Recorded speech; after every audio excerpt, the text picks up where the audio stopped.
Assalamualaikum warahmatullahi wabarakatuh. Para bapak dan saudara-saudara semua yang kami hormati, segera saja kita mulai kajian tafsir Al-Quran Masjid Muhajirin malam hari ini. Kita awali dengan bacaan basmalah bersama. Bismillahirrahmanirrahim.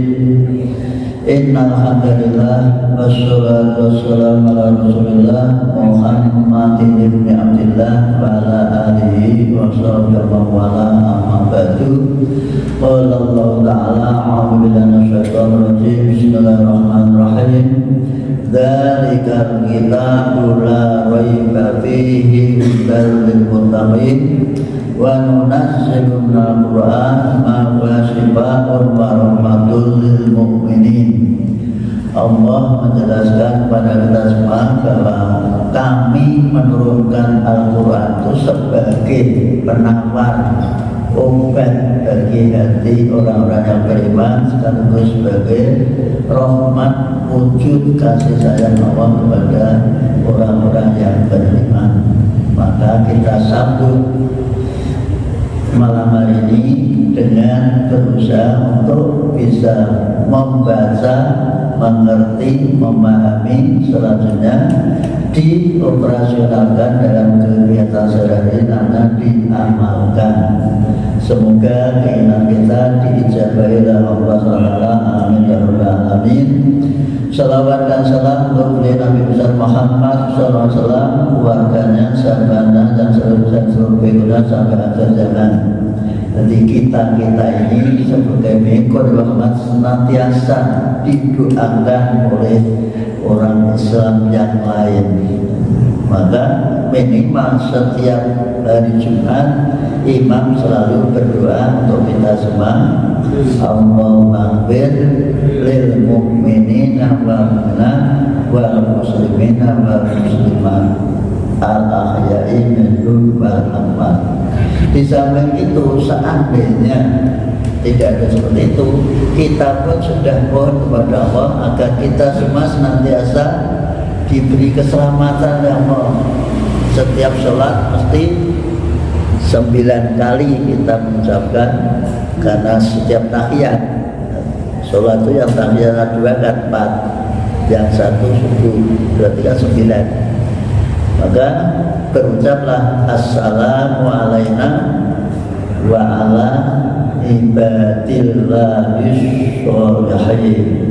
Semoga keselamatan senantiasa melimpah kepada kita semua dan kepada hamba-hamba Allah yang soleh-soleh. Semoga doa semua itu didengar Allah dan diijabahi Allah Ta'ala. Amin ya rabbal alamin.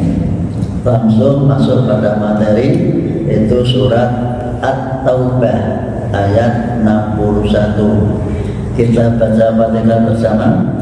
A'udzu billahi minasy syaithanir rajim.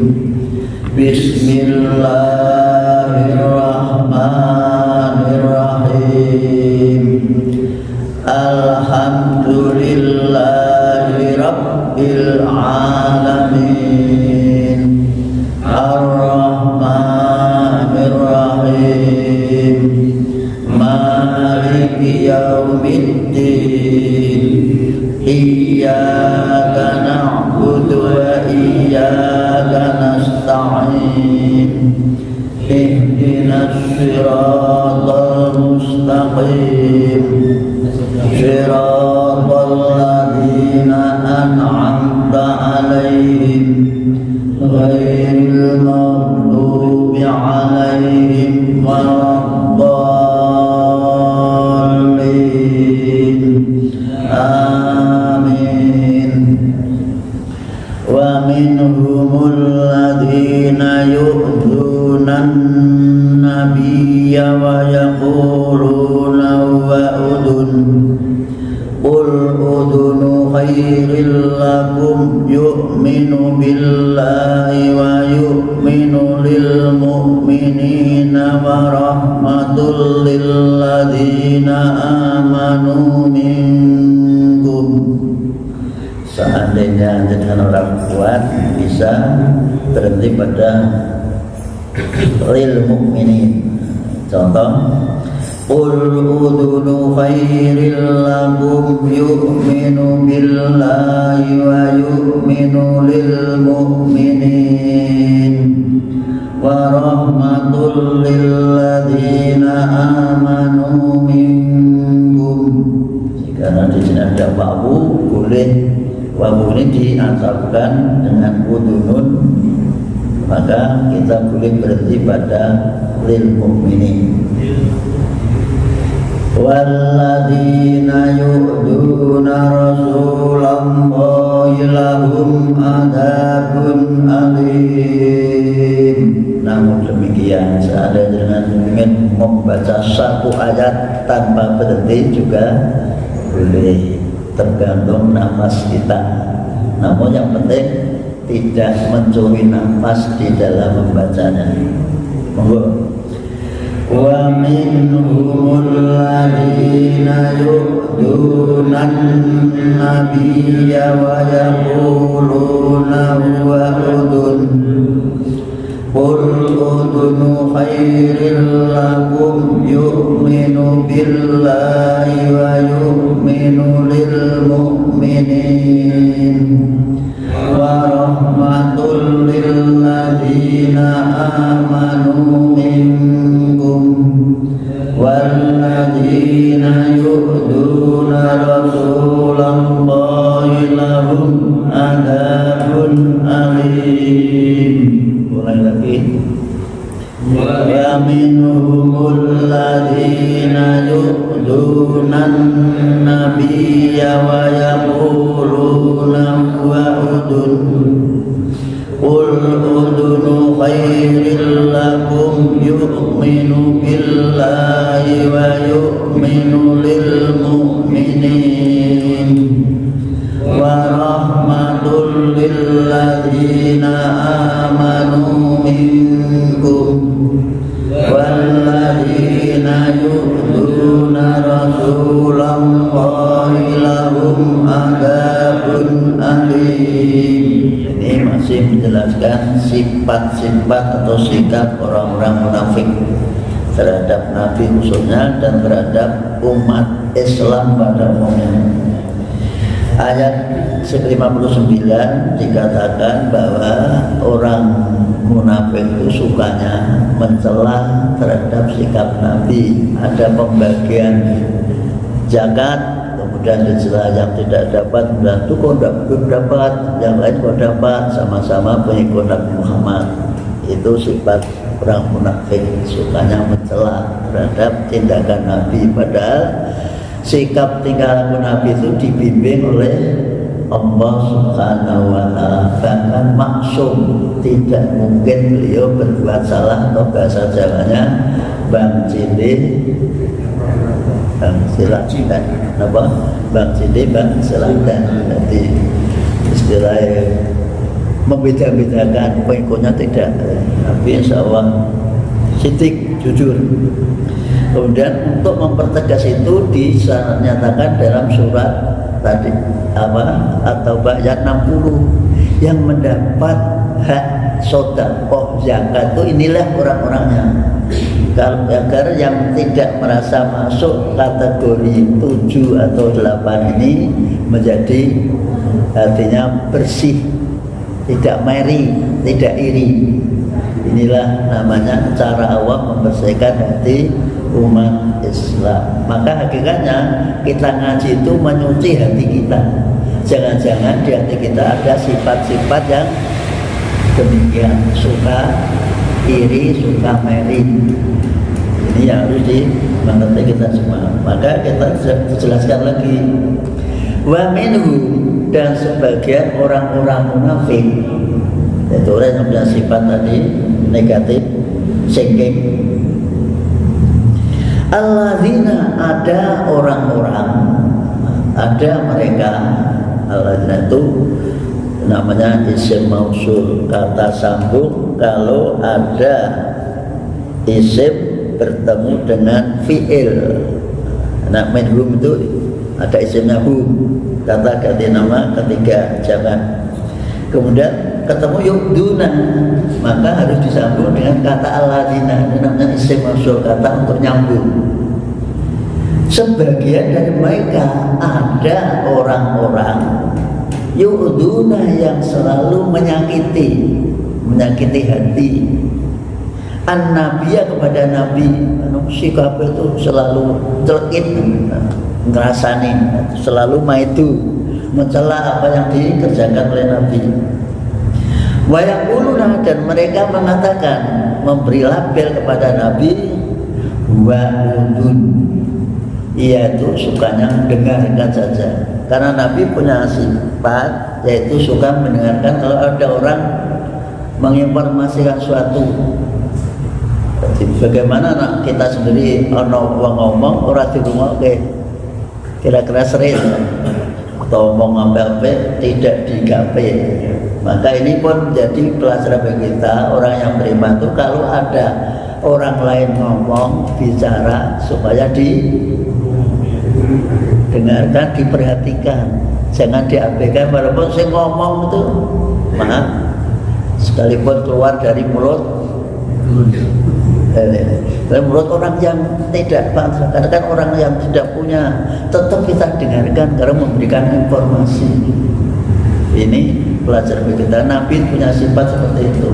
Nabi itu ini ada asbabun nuzulnya, ada seseorang munafik yang menghadap Nabi, lalu dengan mendengarkan apa yang sikap Nabi terhadap sahabat-sahabatnya. Ternyata setiap ada orang ngomong pasti di ruangke tenanan, oleh ruangke tenanan, orang sekedar ruangke tenanan. Maka pulang kepada teman-temannya seirama atau sekolega sama teman-teman, jebule Muhammad itu senengane nguping, kupingnya selalu mendengarkan apa yang diinformasikan kepada orang lain. Yang harus juga. Maka Nabi Muhammad disuruh menyatakan, katakanlah, udunu khair, mendengarkan dengan baik, lakum untuk kalian. Muhammad memang suka mendengarkan, tapi demi kebaikan. Muhammad tidak punya sifat istilah a priori, atau sebelum mendengarkan sudah negatif dulu. Alah balon semua ngomong leman ya semua kuwi. Tidak punya. Ini contohnya.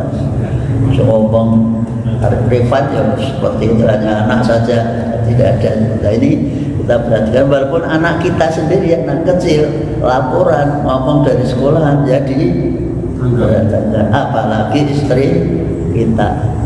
Ini yang harus dipakai betul-betul. Ini adalah ilmu komunikasi. Jangan sampai mengabaikan informasi sekecil apapun. Tapi setelah masuk di seleksi Nabi itu diinformasikan bahwa kalau ada orang yang memberi informasi masukan pada Nabi, diberi tahu oleh Allah itu orang itu adalah dusta. Tapi kalau kita kan tidak tahu, nanti diseleksi sendiri dalam hati kita, ketahui omongannya benar, ketahui omongannya kok dusta. Maka dalam hal pergaulan umat beriman dianjurkan Nabi, alaikum bisidqi, hendaklah kalian selalu jujur. Tapi oleh orang-orang munafik dirusak di Jawa, di Indonesia tuh.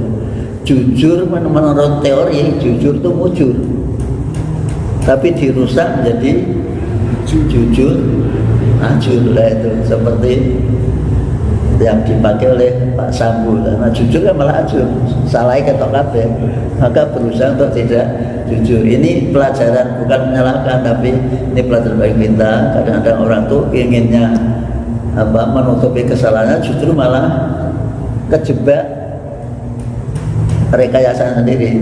Maka ada kata-kata dalam Al-Quran surah Al-Imran, wa makaru wa makarallah. Orang kalau melakukan tipu daya itu justru akan terjebak. Bahasa Arabnya, siapa menggali lubang akan terperosok sendiri di dalamnya. Ini ada teori seperti itu. Jadi kalau ada kejadian seperti itu kita petik pelajaran, bukan mencela, tapi itulah kondisi real bahwa orang yang menggali lubang itu akan terperosok di dalamnya. Man kafar kufrat yahi wa afi, siapa yang menggali lubang untuk saudaranya akan jatuh terperosok sendiri. Ini dialami oleh Abu Jahal. Abu Jahal ingin mencelakakan ponakannya namanya Muhammad, diundang pura-pura sakit kandhanono, pak pamane itu lagi sakit, terus di depan pintu dibuat lubang, terus menjadi itu pepatah tadi. Begitu lagi tekan ngarep ngepet Abu Jahal terus langsung ketoke apa tuh, nak wong Jawa kan gupuh itu apa Pak? Gupuh kan ada istilah gupuh, terus apa? Ada tiga tahun gupuh, terus suguh, terus lumbu. Berarti begitu antusiasnya, begitu. Ayo masuk. Ponak aku yang bagus. Dia lupa nak membuat lubang, dia kejegur sendiri. Nah, terus sekarang menjadi pepatah di Indonesia, siapa menggali lubang akan terperosok di dalamnya. Itu sejarahnya Abu Jahal. Ini sekedar informasi saja. Gosing bener sing dia kurati. Ada informasi seperti itu. Nah, saya hanya menyampaikan apa yang kami dapatkan dari ilmu yang kami terima. Baiklah, kita lanjutkan. Jadi kita ini pelajaran, sebaiknya kalau ada orang cerita membawa berita, kita perhatikan dengan niat yang baik. Jangan belum didengarkan sudah paling cerita apa getebus itu apa? Nah, wong yang ngarani mitro zaman bagio kan mitro, dusta. Lanjutkan, yu'minu billah, ia beriman kepada Allah. Nabi Muhammad itu beriman kepada Allah. Tidak mungkin orang beriman itu mengabaikan, menyakiti hati orang lain. Wa yu'minu, dan ia pun percaya bil mu'minin kepada orang-orang yang beriman. Itu orang yang beriman tidak mungkin dusta. Karena ciri khas orang mukmin itu adalah benar, membenarkan dari hati, mengakui dengan ucapan dan mewujudkan dalam perbuatan. Itu orang yang beriman. Jadi setelah antara hati, pikiran dan ucapan itu paralel, sama. Ini yang harus dipahami. Warahmatun, dan sebagai wujud kasih sayang Nabi lilladzi amanu, terhadap orang-orang yang beriman, minkum, di antara kalian semuanya. Jadi tidak berarti itu hanya nguping saja, sekedar mendengarkan, tapi ada unsur menghargai, khususnya orang-orang yang beriman. Nah, laporan di rumah mesti senang. Walladzina, sedangkan orang-orang yuduna, yang menyakiti Rasulullah kepada Rasulullah, ingat, lahum, mereka mendapatkan tiket atau cara Pak Jokowi apa? Kartu tiket. Adabun alimun, siksa yang amat sangat pedih.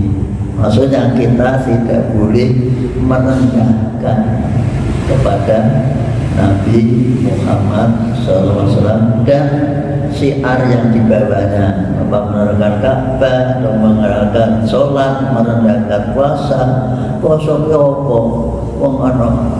Allah kan menciptakan makanan, kenapa kita tidak?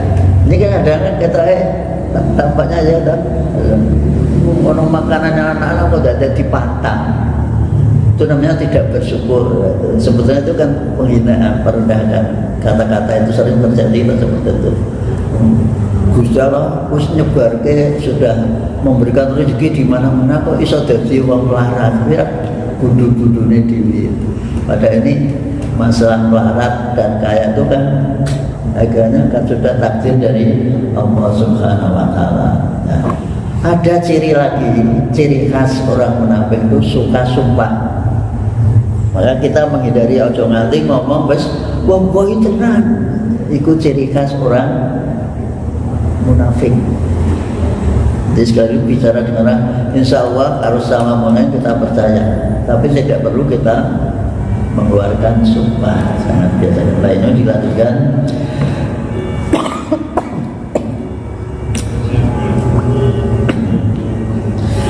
Yahlifuna billahi lakum liyurdukum wallahu wa rasuluhu ahaqqu an yurduhu in kanu mu'minin. Allah. Yahlifuna billahi lakum liyurdukum wallahu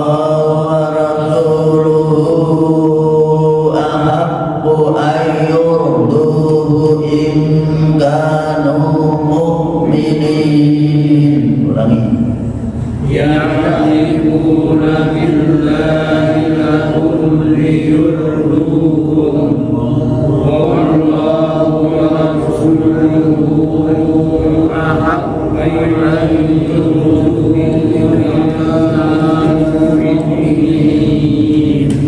Yahlifuna, mereka bersumpah billahi demi Allah, dengan nama Allah, lakum untuk kalian semua, di hadapan kalian mereka bersumpah.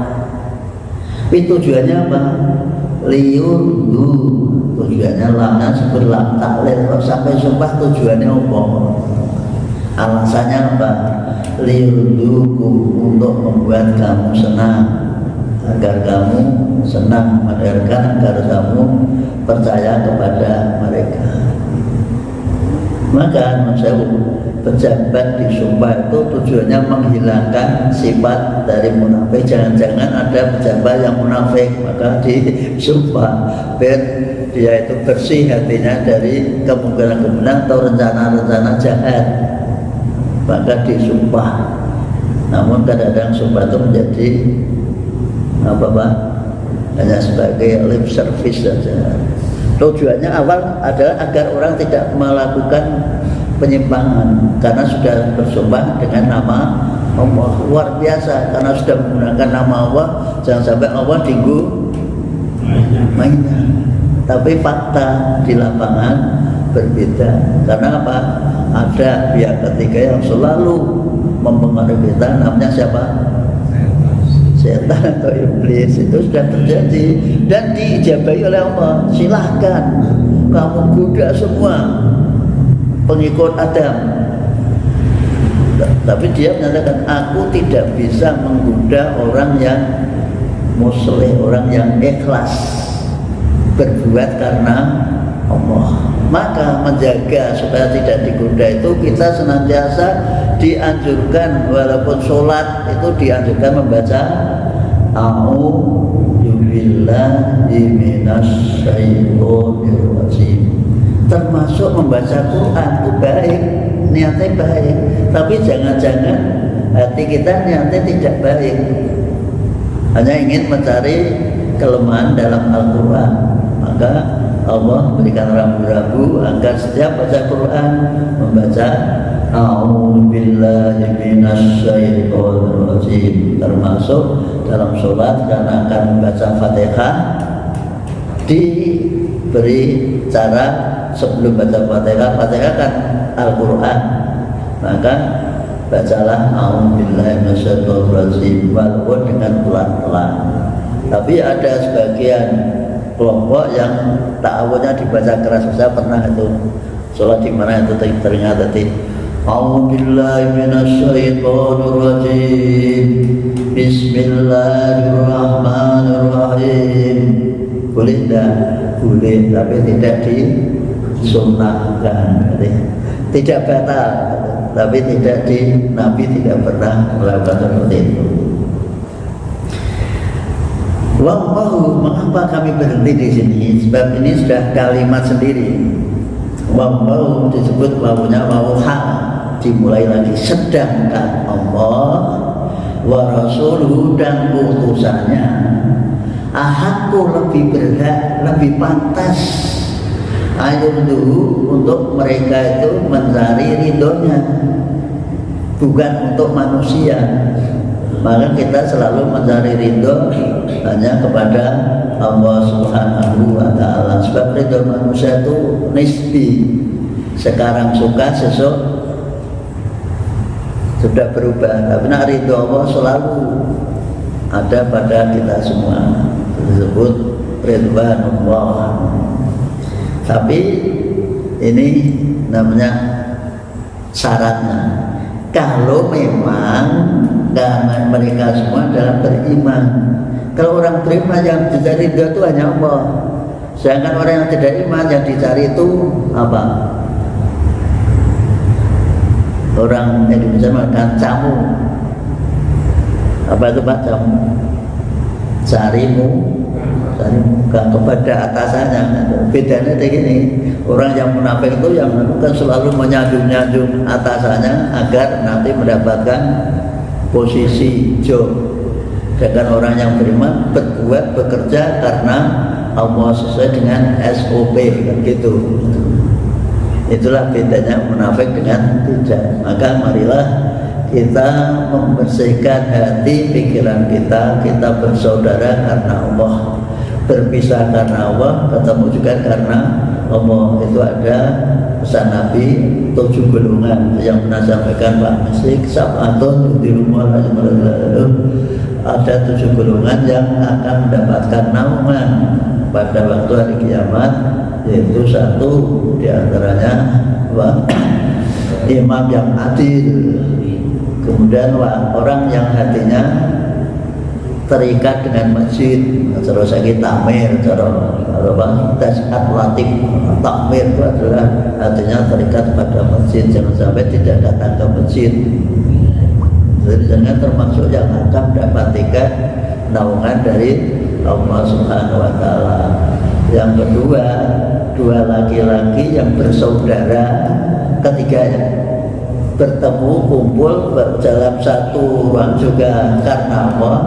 Kalau pisah juga karena Allah, tidak punya maksud pisah karena benci. Kan ada, wah timbang duit tonggo kayak mana, lu apa pisah, kan ada seperti itu. Maka orang yang bisa dengan tetangga baik sampai tadi kumpul juga karena Allah, pisah juga karena Allah, itulah hubungan kita sehingga sesama muslim selalu baik, positif thinking, jangan punya negatif thinking. Tangganya tuku mobil dikira bu kreditan, rasa diteliti, wes alhamdulillah. Nah tangganya yang punya mobil, yang nyawang siapa? Yang melihat. Dan malah kita yang tidak punya yang melihat itu. Di kitab si tangganya kamu walung gede pakai gelap, yang melihat siapa?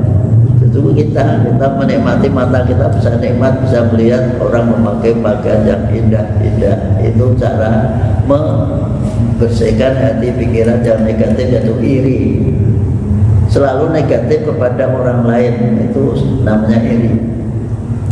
Enggak ada nyanya tuh begini salah, begitu salah, adanya semuanya serba salah. Itu hindari penyakit supaya tidak ada rasa apa-apa. Alam ya'lamu annahu man yuhadidillah wa rasulahu fa anna lahu nar jahannam khalidan fiha dzalikal khizyul adzim. Alam ya'lamu, apakah mereka tidak tahu, orang tidak mengerti bahwasanya lagu seperti namanya tulisan tidak ada isinya.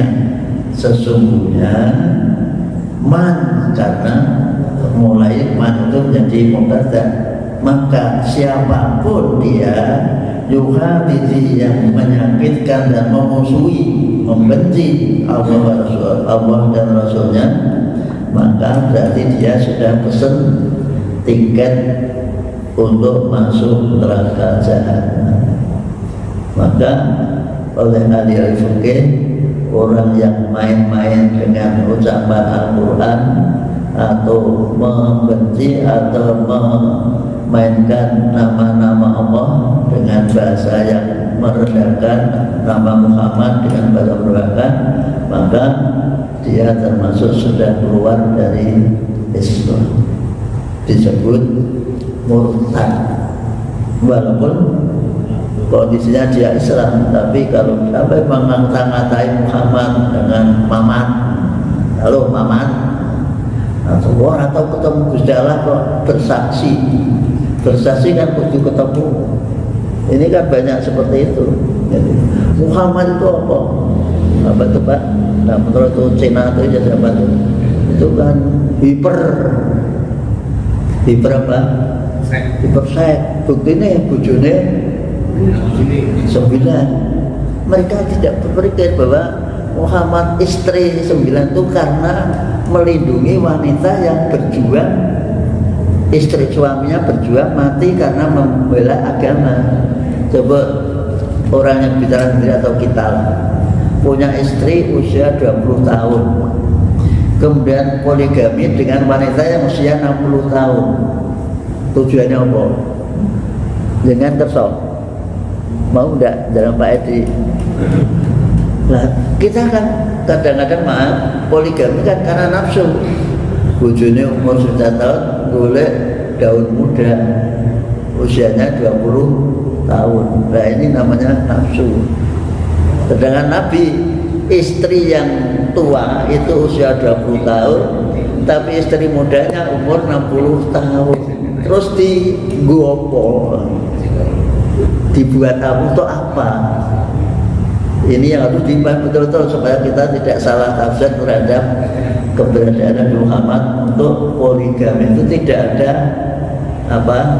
nuruti nafsu. Ini harus disosialisasikan di masyarakat supaya tidak salah tafsir. Bapak dada kan cara Islam kok seneng poligami pada anak sing ora Islam nggih poligami panggil. Sambo itu kan juga punya siapa nikah siri, itu pastore atau pendetanya harus harus disalahkan, termasuk salah, tidak boleh melanggar aturan. Maksud jangan diparani, ini pernah saya diparani sak mobil wis gowo istri yang akan dipoligami, keluarganya sudah semua datang. Terus saya sampaikan pulau turun, tapi asal ada istri tua, istri yang dipoligami.